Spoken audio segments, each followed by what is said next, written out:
Hi, I'm Ian Miller, and welcome to Inte Review. In this series, I'll be picking the brains of reviewers here at Back to the Gaming, while trying to get a better understanding of their perspectives towards their recent reviews. Today I'm joined by Chris, founder of Back to the Gaming, and we talk about a couple Roccat and Turtlebeach accessories.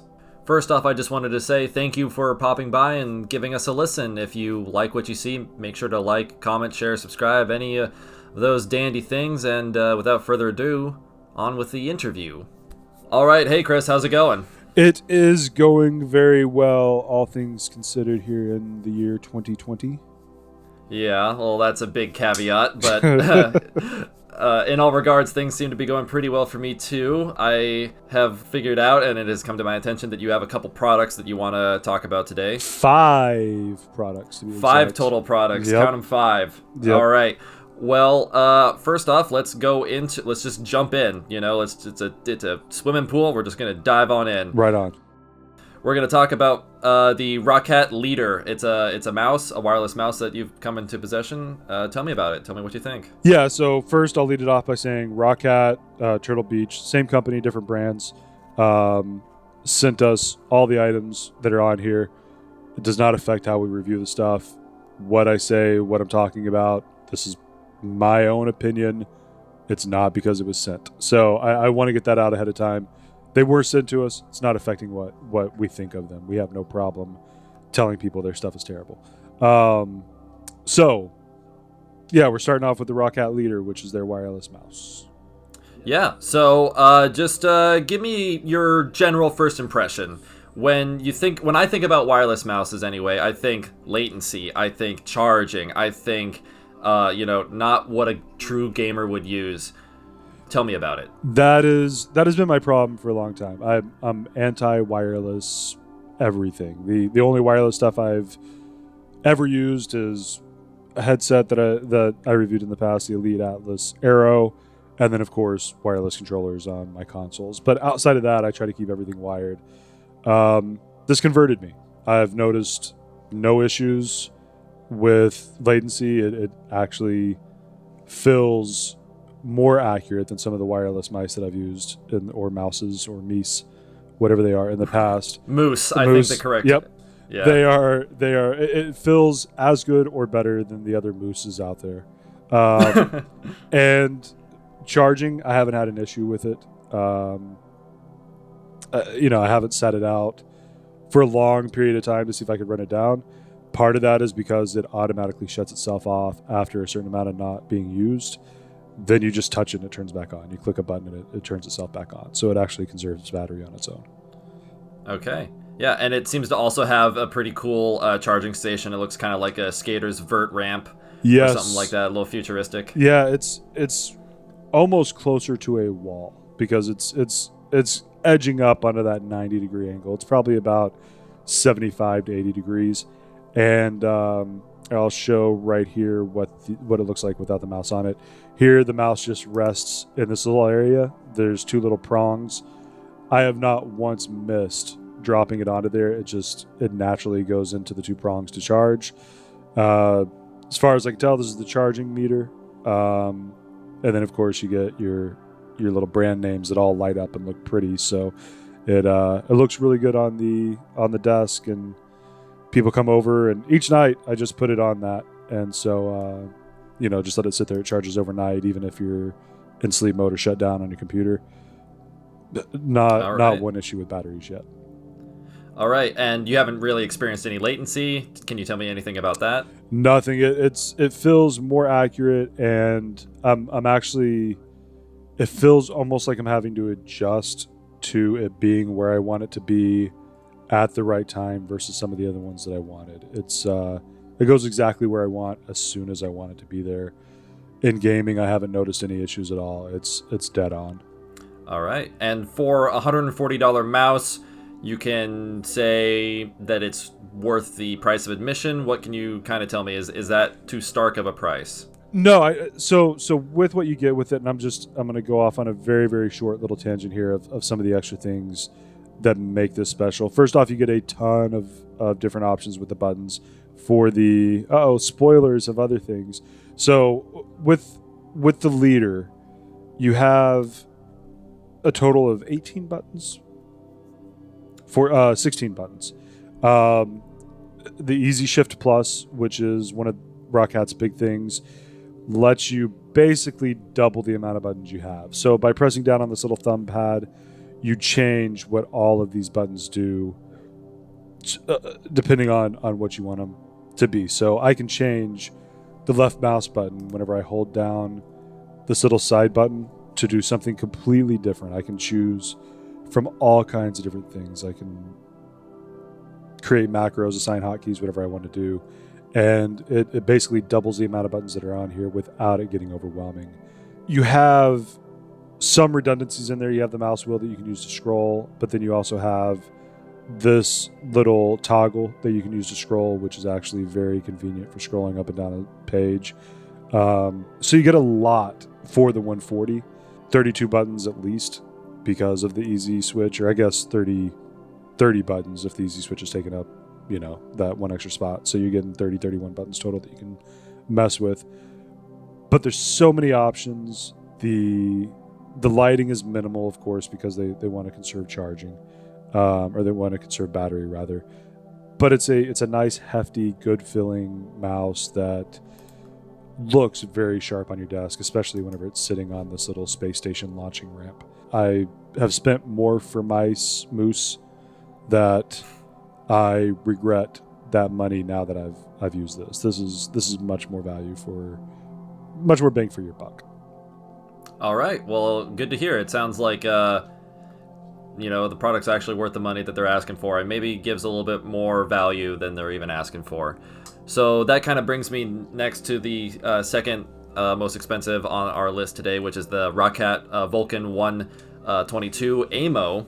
And it is, just to kind of give people a cursory, a little piece of information, is AIMO is like their, or Roccat, it's their RGB synchronicity between their products. So first we're going to talk about the Vulcan 122.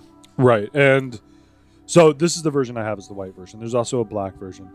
The big thing about this keyboard is it's very different. This is what you'll actually see on the keyboard. These lifted keys from a top-down view. You have it looks like it doesn't have the options that it has with most keyboards, but you actually have, with the Easy Shift Plus on here. The one thing that's a little bit different is this shift key is actually longer here. Now that I'm looking at this, they're missing the Z. So this mock-up is a little bit different than what you'll actually get, because you'll have a longer shift here with the Z button next to it. But otherwise, this is exactly what you're going to see. The functionality comes from the Easy Shift Plus in the exact same way that we talked about with the Leadr, that a lot of the buttons, a lot of the keys here are going to have second functionality based on what macros you set for the Easy Shift stuff. So it's a small form factor, very simple design, very sharp design, but it has a lot going on once you actually get into the software, which I'll bring up as you bring up your next questions. Right. So one thing I also want to cover is that Roccat developed their own patented Titan switches, which are their form of mechanical keys, but they are a little bit lower profile. They cause a little bit less sound. As you can probably already tell from watching the video format of this presentation, there's no border to this keyboard. Everything's exposed. It's easy to clean. So can you just tell me more about like the lower profile and just how you have experienced that? So the big thing with this keyboard is you're going to set it up with however you like it. It's got the little footrest on the back where you can put it in an angle. The wrist rest, which most keyboards you kind of have to snap them in with these little pieces of plastic, and you're always afraid whenever you're removing it that you're going to break that plastic. With this, there's just a magnet. It snaps right in. It stays connected, but with one hand you can remove it if you want. It's a strong magnet, but not one that you're afraid is going to wear it down. Because everything's raised and it's on this kind of brushed aluminum, with a simple blow, you can blow off any dust, any dirt that builds up into it. And the typing with these mechanical keys that you were mentioning, I'm going to just type in.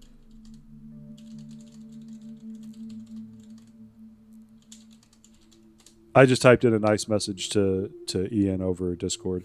I don't know how much of it you heard, but it was essentially, "Hey, how are you doing?" Some other stuff. It's very, very quiet, especially for a mechanical keyboard, and it feels good to type on. It's got plenty of options for making sure that it's at the right angle to where you're comfortable. And where I was most comfortable is with the wrist rest, with it laying flat, and it works out perfect that way. It's absolutely fantastic.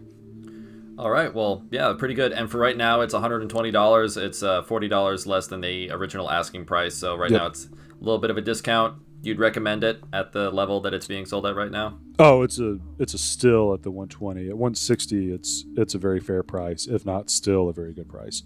The level of detail that they put into it is very important, and it's what makes it very key. From like I was mentioning earlier, the Shift Plus, where you can change what all the keys do, your key illumination, which is the AIMO stuff that we're talking about. You can actually go in and customize all that. There's so many small little details that really elevate this from a good keyboard to an amazing keyboard, and that's really what makes it work. All right. And speaking of AIMO and just the Roccat series, the last thing we wanted to cover in that line, in the AIMO line, is the Sense A or AIMO mouse pad. Is a $40 mouse pad. And I was just curious if you could just, as much as you can for a mouse pad, tell me, what sets this mouse pad apart and what makes it special. So with the cloth, I've been using a metal mouse pad for a long time, and as much as I liked it, I think it was a Roccat mouse pad as well or something, but as much as I enjoyed that, I always felt like I was wearing down the bottom of the mouse a little bit because I was on metal. This is cloth with RGB going around it, not LEDs, RGB, but it's flexible, so you can actually bend up the mouse pad all you want, and this little RGB line, which communicates across the board. So the keyboard right now is going from pink across with blue following it, and it's now reached the end of the keyboard, and now the mouse pad is starting to turn pink with blue starting to come in, and then some other colors coming in. So you get this really cool effect where both devices are connected, and as you can see, you can just bend it up if you're looking at the video, and the RGB lighting goes with it. Plugs in through a USB through this little cord right here. You have a little button that you can change the lighting, which affects the mouse pad and the keyboard and any other AIMO stuff that you have connected. And it's a good size. I can fit both of my hands, my big old monster hands. I can fit both of those on there, and there's still room. So it's 350 by 250 millimeters.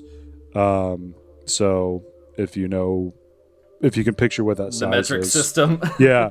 If you know non-American, then that should be pretty easy to imagine. But imagine a good sized mouse pad that isn't an overwhelming sized mouse pad.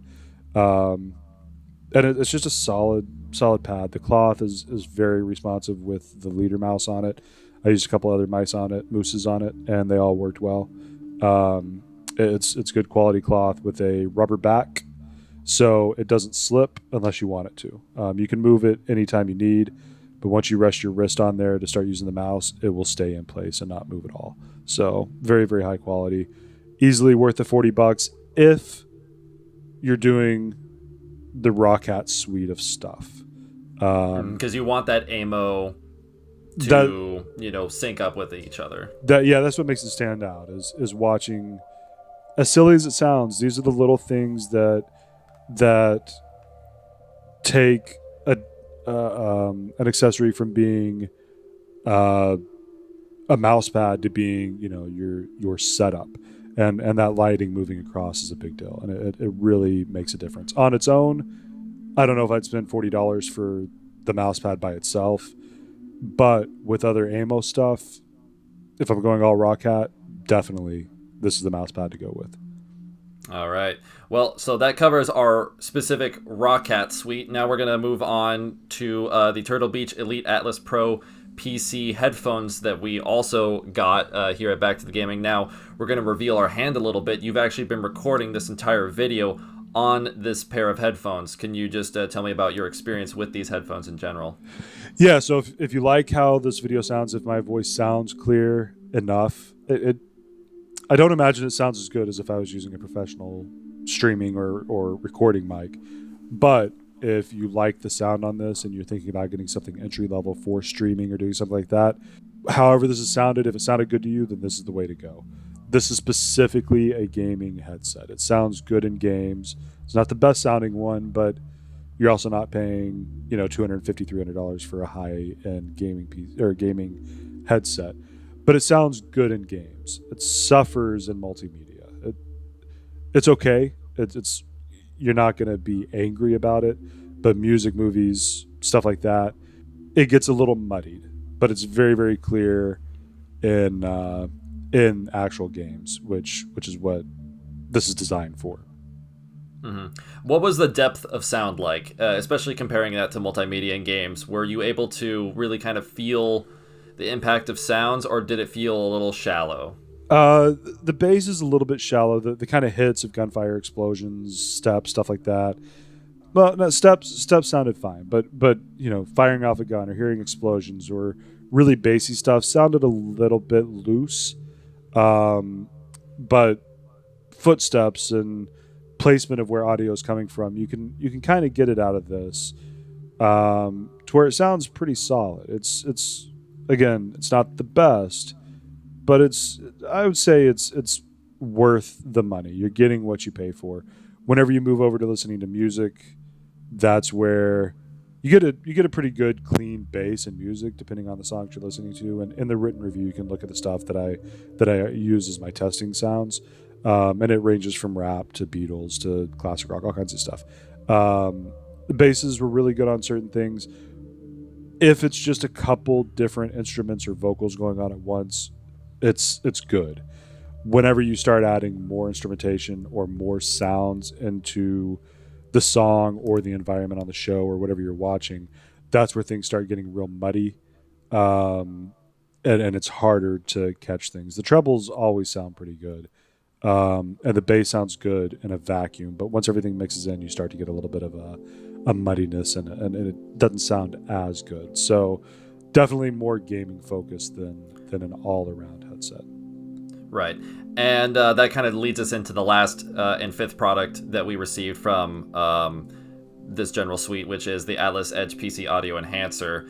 Now, from what you've said, this completely changes the game when it comes to headsets, especially with the Elite Atlas Pro. Can you go a little bit more into that? Yeah, any headset that you can use a 3.5 millimeter jack on, you need this. It's $30. I say that like it's nothing, but if you have $30 to spare, this is going to improve your headset by such a wide margin that it far outdoes the $30 asking price. It makes the Elite Atlas Pro a multimedia headset that if I was listening to a demo and all I heard was the Elite Atlas Pro hooked up with the Atlas Edge, I would say it's probably $150 to $200 headset. Without it, I can tell you this is $100 to sub $100 headset. But with it makes a huge difference. The trick here is that it's using the Waves NX 3D audio. It enables any any headset to use that, and that gives you very clear 3D sound in games, in music, in movies, all that stuff. And it also separates the bass, the treble, the mids. All of that gets separated much more cleanly, and it makes a significant difference. The best way I can put it is in the review, and my wife said the same thing. If you've ever heard I Turn My Camera On by Spoon, it's got a very unique sound to it, kind of a lo-fi sound. By listening to it without this, it sounded like I was listening to lo-fi average music.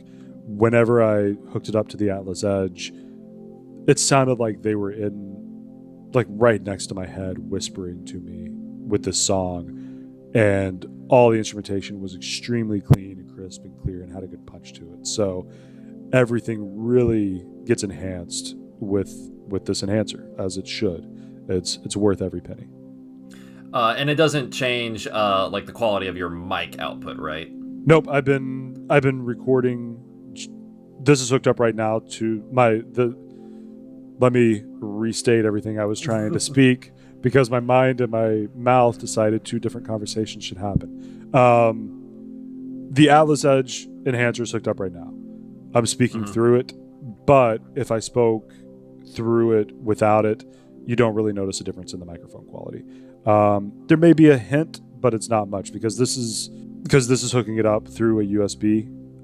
So you may notice a slight difference just because you're going through USB now, but this is designed specifically for input. So you're only going to really notice it on the input side. If you include the Atlas Edge PC audio enhancer, like you were saying, with the Atlas Pro, you get a really nice high quality pair of headphones for gaming or multimedia. If you want to just get the Atlas Edge audio enhancer, it'll enhance no matter what audio headset you're using. Am I incorrect in that statement? No, you're correct. The big thing is that you do need a 3.5 millimeter jack so if you're using a wireless that doesn't give you that option, you're out of luck. This does do some stuff with chat, which I should clarify. You're not going to notice a huge difference. It just enhances your chat volume, but it's not something that I've really had to deal with. It just kind of naturally works. So you are going to get a better boost in being able to hear chat volume, for people being able to hear you. It's generally for incoming volume, but you have the ability to independently control the volume on the game and the chat. Not an issue I've had to have, or not an issue I've run into, but it is there in case that's an issue. But the Atlas Edge, it makes any headset sound significantly better.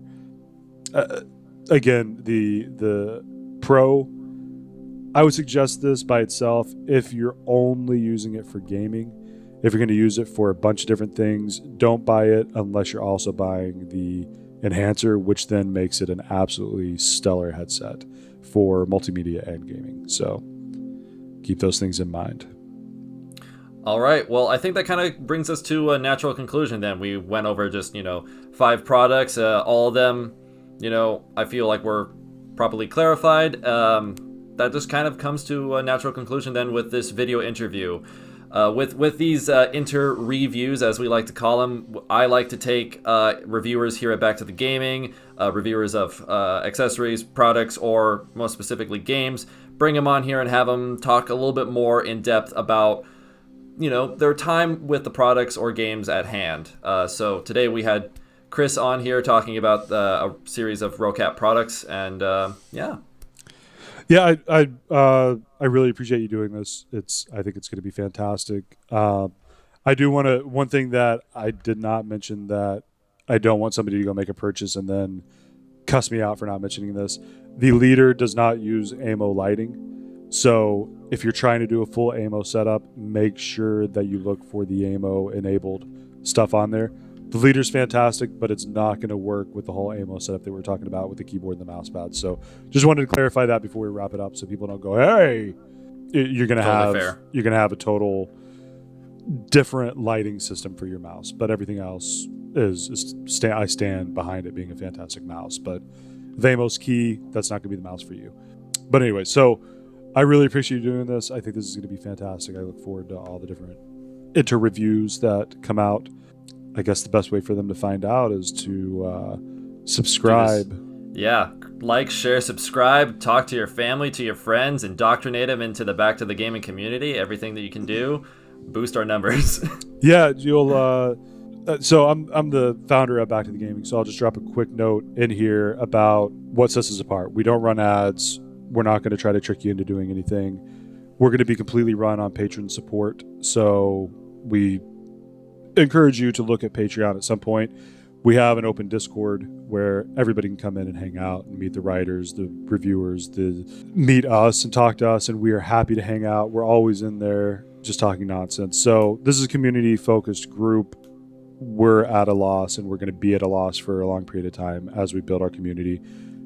But that's what we envisioned from the start. So subscribing, if you like what we do, we have a whole lot of stuff planned that we're going to be starting at the end of July. We just wanted to get this out early because the reviews should be up whenever you're seeing this on the site as well. And we want you to have some more context for them. But we're community focused. We're not gonna beg you for money. We're not gonna ask you to click on links or ads or subscribe to all these different places.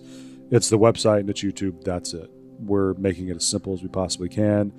These reviews are to make sure that we give you the clearest, cleanest information possible from the written and audio sides and video sides, so that you really know whether or not you should make a purchase on something. So we just we're kind of new on the YouTube side, so we wanted to make sure that everybody was clear what they were getting into with us. So that's where we're at. And we'll have links in the description. I'm sure that Ian will go crazy with all that stuff for all the different places that you can hang out, which again is Discord, the website, and YouTube. That's it.